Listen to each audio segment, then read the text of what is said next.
insan gərək dua etdiyi zaman bəxil olmasın, paxıl olmasın. Öz qardaşı üçün də, öz bacısı üçün də, öz ümməti üçün də və digər çətinlikdə olan insanlar üçün də, valideynləri üçün, bütün müsəlmanlar üçün dua etsin. Əgər onlar üçün də dua edərsə, subhanallah, fikir, əgər insan desə ki, Allahum məğfirli, Allahum məni bağışla, vəl-valideyyə, valideynlərini bağışla, vəlil-mu'mininə vəl-mu'minət, mümin kişi və qadınları, vəl-musliminə vəl-muslimət, müsəlman kişi və qadınları, əl-əhyəi minhum vəl-əmvət, onların hal-hazırda yaşayanları və ölmüşlərini bağışla deyərsə, gör, subhanallah, Adəm Aleyhisselamdan bu yana nə qədər, neçə milyonlarla insan varsa, müsəlman, mümin, bacı və qardaş, ölmüşləri və diriləri, nə qədər insan varsa, onların sayı qədər savab qazanır.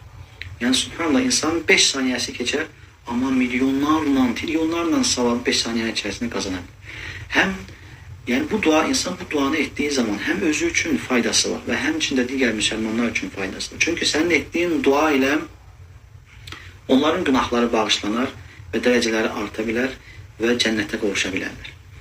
İkincisi, sən dua etmənlə həmçinin özün də savab qazanırsan. Onun kimin üçün dua etmisənsə, ona görə sən savab qazanırsan. Və həmçində əl-cəzəul ihsan illəl ihsan. Məyər yaxşılığın əvəzi yaxşılıq deyilmi? Yəni əl-cəzəu min cinsil əməl.